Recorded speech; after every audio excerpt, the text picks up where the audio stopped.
Hi, so this is a squat and deadlift training session, and it is all made in accordance with the COVID-19 social distancing measures by staying 2 meters apart.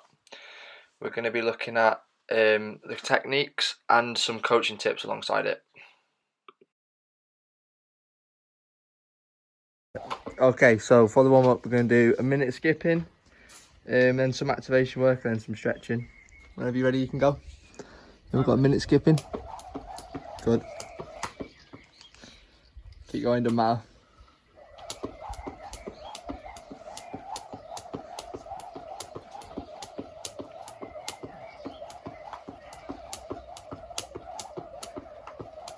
Nice, keep it up.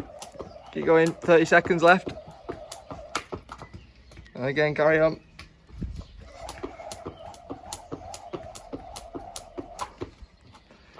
"20 more seconds, keep going.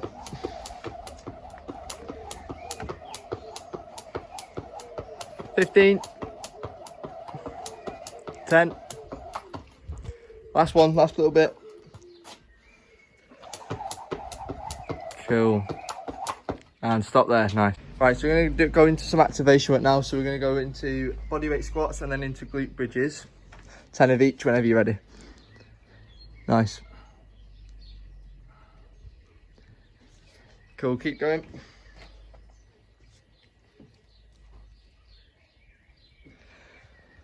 Nice. Try and control it a bit more. Keep your balance. There you go, that's better. Nice. And then hip thrust, making sure you're coming up with your bum and back down. 10 of these.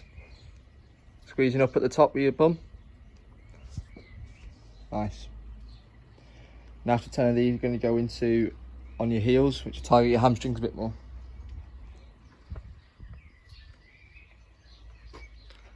Nice. Keep going. Cool. Nice work. Then yeah, digging your heels in and then pushing up, same again.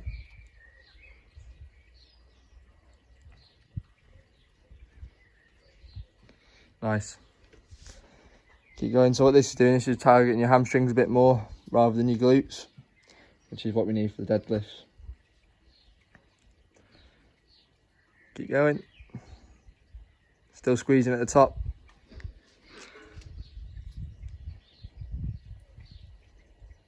Nice. And juice it. So we're just going to do some stretching now. Due to the time constraint, it's going to be cut short to static stretches, but with more time in a full session, we'll be looking to do dynamic stretching as well.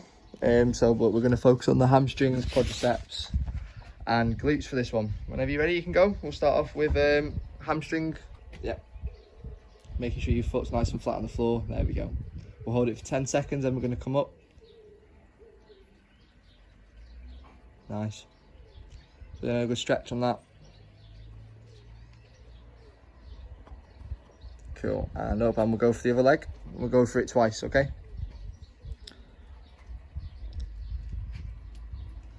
Cool. You're feeling a nice stretch in your hamstring down the back of your leg. Nice. So we'll get second round. We'll go for every stretch twice, just to make sure we're getting a good stretch on it.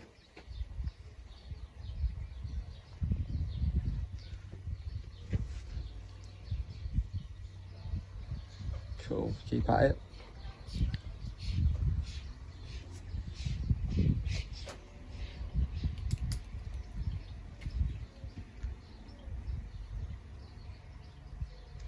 Nice. So we'll move on to the quads now. So just on the wall, heel back to your bump. Yep, there you go. And you want to try and bring that knee as close to the other knee as you can. And really push out on your hip. Top of your hip, you want to feel it pushing out. There we go, better. So we'll do the same again, 10 seconds and swap.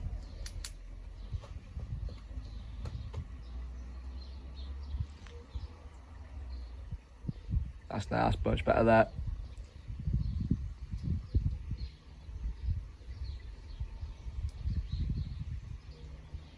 Cool. And yep, same again. But really bring that knee back and hip forwards. There we go, much better. Should feel it all the way across your quad now. You feeling that? Good.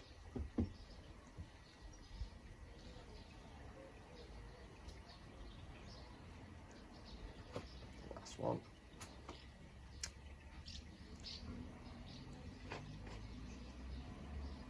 Nice, keep up.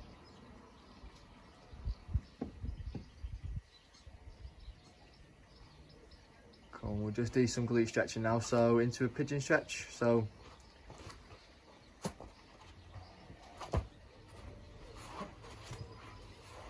there you go, yeah, that's much better. So we'll go 10 seconds each leg. So really feeling it across the back of your bum.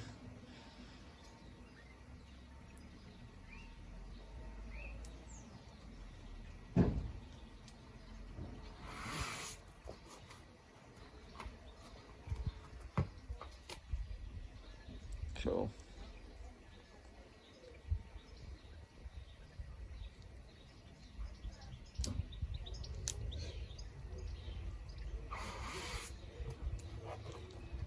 Nice.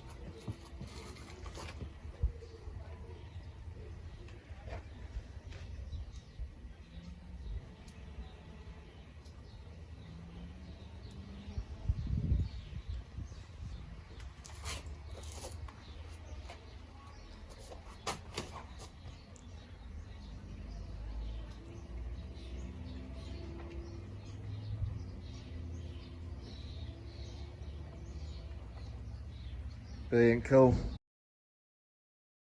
Cool, so we're just going to do 10 squats now, back squats, and we're going to do 2 just to assess the movement. Whenever you're ready, you can go. Cool, nice. Nice, carry on, right, we'll go into it now. So what we're looking for is the bar staying over the midfoot, which is coming a little bit too far at the moment. You should pull it back a little bit, there we go, nice. Making sure the heels aren't rising, which they aren't, this is good. And we're looking for a 90-degree flexion at the hip and knee joint. Want to make sure as well the knees aren't caving in, which it looks like there isn't.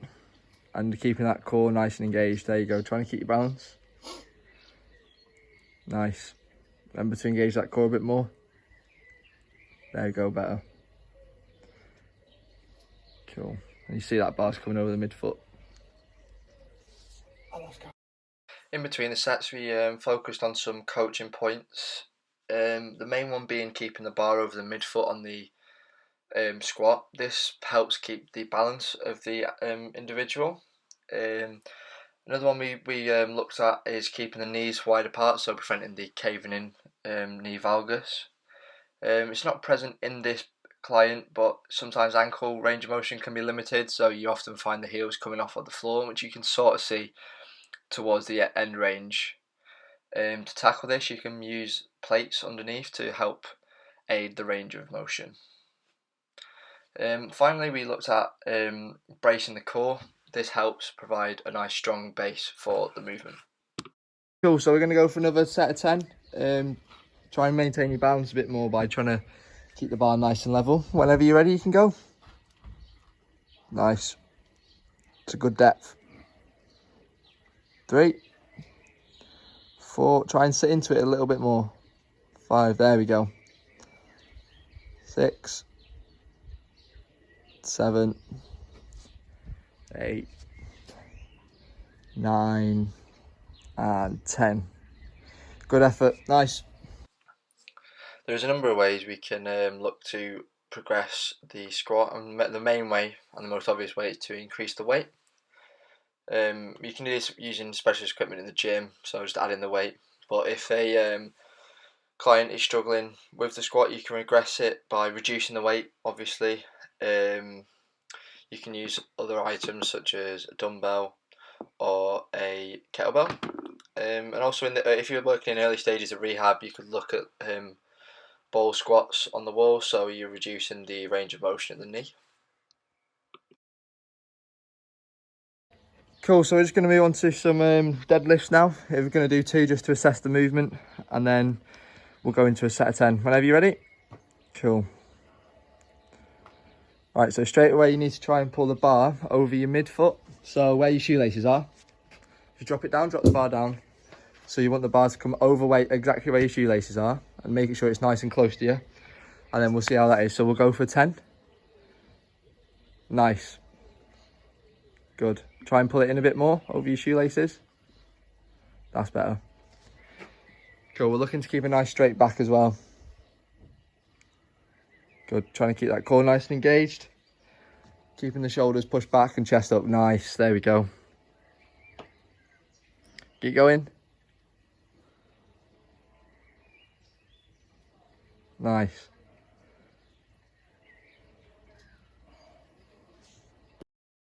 The main coaching point we focused on with this individual is keeping the bar on the midfoot. As you can see from the start, previously they were picking the bar up quite far away from the body, which emphasises round at the back, which can cause a lot of pain and damage potentially. So we focused on that. Also maintaining a straight back, and we tried to overemphasize the chest and shoulders back to tackle this. And also finally, to help with the movement, we spoke about pushing down rather than pulling up on the deadlift. That last set, I saw there's a bit of rounding at the bottom of your back, so to try and combat this, if we try and overemphasize the chest movement at the top and keep that all the way through the movement, we'll see how you get on with that. Okay, remember keeping the bar over the midfoot. Whenever you're ready, off you go. We'll go for 10. Overemphasize that chest, nice, and down, much better. 1, 2, 3, 4. Keep it going. Remember, we're pushing downwards through the heels rather than pulling up as well. Keep going, nice. Much better with that back.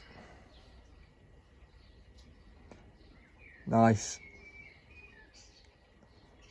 Keep it going. Nice. The main way we can progress the deadlift is by adding the weight. We can do this by adding plates or adding resistance to the movement, so focusing on the eccentric loading. But usually clients can struggle with the deadlift, so an easy way to do this is to remove the barbell and focus on other equipment like using a kettlebell or deadlifts. And also we can just use the bar itself with no weight on it. Throughout this session, we were working 2 sets of 10 with 90 seconds rest. Due to the time constraints of the video, I would have liked to focus on a longer warm-up, which would include some dynamic stretching and some mobility work. And throughout the session we probably would have broke down the lifts and maybe looked at some unilateral strength to see if there's any muscle imbalances.